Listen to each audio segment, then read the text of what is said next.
So hello, welcome everybody to this short explanation of Kirchoff's rules as you have here. Kirchoff's rules are two rules that we are going to briefly discuss. This video is not intended for you to learn how to use them, but to learn where do they come from, what are the driving forces behind these two very important rules. So let us start. First goes first by the first law.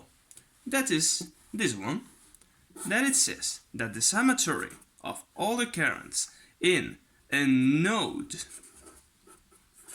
is zero. This is pretty nice way of writing, but what is a node?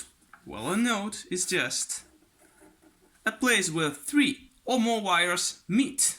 This is a node, this is a node as well, this is a node, this is not a node because this is the same as this, so this is not a node, okay? And what does this first Kirchoff's rule say about these nodes? Well, it just says that when we have a node, this is the same as this. I think it's easier to get it. And we have here currents, electric currents. We have here I1, we have here another current I2, and here another current I3. Well, it just says that I3 plus I2 must be equal to I1. But why is this? Well, you know that electric current is basically made up of electrons. This is a flow of electrons through a wire. So when these electrons going here to this corner, to this node, they will have to split between these two wires, and some electrons will come here and some others will come here as well. So this is just the conservation of charge. I mean, the electrons you have here, this is I1, must be the same as the electrons you have here, which is I3 plus I2. Okay, some people now think, well, so if I have this is I1, this will be I1 halves, and this will be I1 halves as well, because I mean this is splitting, so it's half to one side and half to the other. No, this is not this way, because maybe here we have a resistor or some other potential difference. So maybe there is a reason for electrons to prefer this way and not this other one. Let me explain to you with an everyday life example.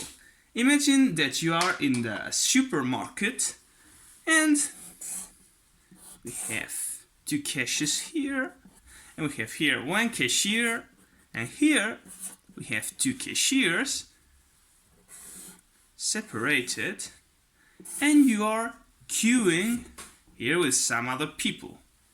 You're here, there's some other people queuing to pay for the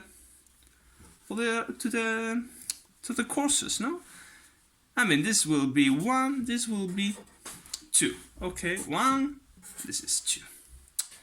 If you're willing to pay, then you will go in here because there are 2 workers and you will end up first. But when you have arrived here, the second person who is waiting will go in here because it's empty and here it's you paying. But as here there are 2 workers, they will end up first, so the next will go in here, and maybe the next one as well, because this is lower. And then we have another one going in here and another one going in here, and finally what we have is that 1 and 2 people have gone through this cashier, and the rest, which is 1, 2, 3 and 4, 2, 3 and 4 people have gone through this other cashier. So let us now think of these people as if they were the electrons. And let us now think of this as if it were a wire. So if this were a wire, this place would be the node.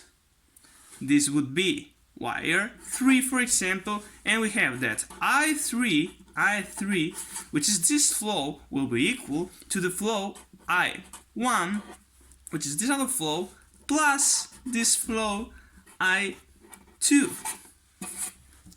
But we have seen that the flow, now the current in I2, the current I2 is greater, is double the current in I1. Why is that? Because these two workers represent a greater potential than this single worker. I think this is an example that will allow you to perfectly understand the way this law works. So now let's just go on and discuss the second law of Kirchoff.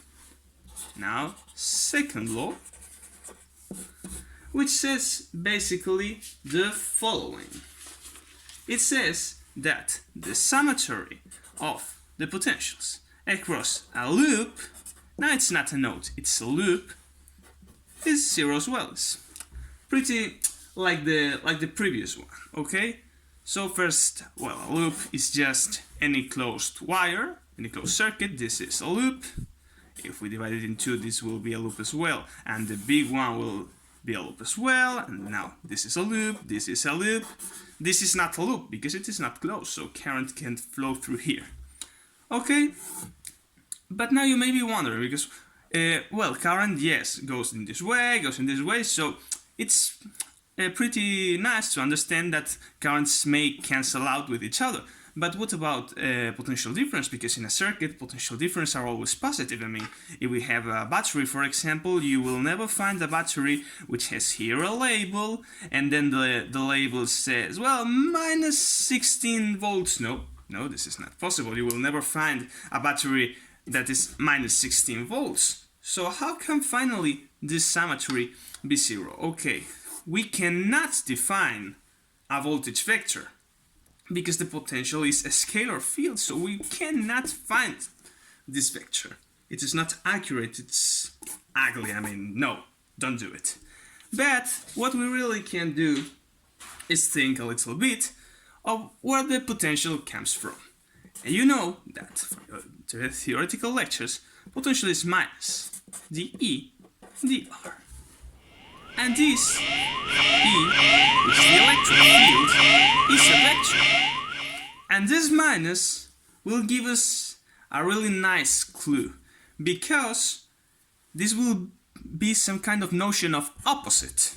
So, in the sense of growing electric field, the potential will be decreasing. So now let us work on this idea, because electric field has the direction of the movement of a proton subject to it, and the electric current is the flow of electrons. But by convention, its sense is the opposite. It's like if it were a flow of protons.